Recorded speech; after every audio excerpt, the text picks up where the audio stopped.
അവർ നിങ്ങളിൽ നിന്നും അകലുകയാണോ? എല്ലാവർക്കും ശ്രീവാണി ടാരോ ഗൈഡൻസിലേക്ക് സ്വാഗതം. നമുക്ക് കാർഡ് എടുത്ത് നോക്കാം. First card knight of pentacles. Next card നോക്കാം. 3 ഓഫ് കപ്സ്. ലാസ്റ്റ് ഒരു കാർഡ് കൂടി 6 ഓഫ് കപ്സ്. അതായത് അവർ നിങ്ങളിൽ നിന്നും അകലുകയല്ല, പകരം അവർ അവരുടെ ലൈഫിലെ തന്നെ മറ്റ് റെസ്പോൺസിബിലിറ്റികളിൽ ഫോക്കസ്ഡ് ആയിരിക്കുകയായിരിക്കാം. നിങ്ങളോട് എക്സ്പ്രസ് ചെയ്യുന്നില്ല എങ്കിലും അവർക്ക് നിങ്ങളോട് ഇപ്പോഴും സ്നേഹമുണ്ടെന്ന് തന്നെയാണ് കാർഡിലൂടെ മനസ്സിലാകുന്നത്.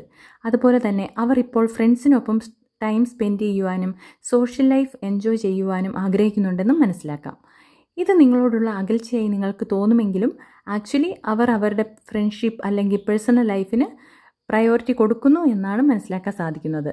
ഇതൊക്കെയാണെങ്കിലും അവർ നിങ്ങളെ മറന്നിട്ടില്ലെന്നും നിങ്ങളോടുള്ള ലവ് ആൻഡ് റെസ്പെക്റ്റ് അവരുടെ മനസ്സിൽ ഇപ്പോഴും ഉണ്ടെന്നുമാണ് കാർഡ് സൂചിപ്പിക്കുന്നത്. സോ നിങ്ങളുടെ മനസ്സിലെ നെഗറ്റീവ് തോട്ട്സ് ഒക്കെ മാറ്റിവെക്കുക.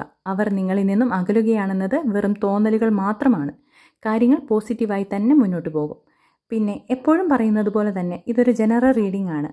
നിങ്ങളിൽ ചിലർക്കിത് കറക്റ്റായി റെസൊനേറ്റ് ചെയ്യും, ചിലർക്ക് ആകണമെന്നില്ല. നിങ്ങളുടെ കൃത്യമായ കാര്യങ്ങൾ അറിയാൻ പേഴ്സണൽ റീഡിംഗ് തന്നെ ആവശ്യമാണ്. താല്പര്യമുള്ളവർക്ക് സ്ക്രീനിൽ കാണുന്ന നമ്പറിൽ വാട്സപ്പ് മെസ്സേജ് ചെയ്യാം. കൂടുതൽ റീഡിങ്ങിനായി ചാനൽ ഫോളോ ചെയ്യുക. ഓക്കെ, അപ്പോൾ നെക്സ്റ്റ് റീഡിങ്ങുമായി നമുക്ക് വീണ്ടും കാണാം. Okay, thank you.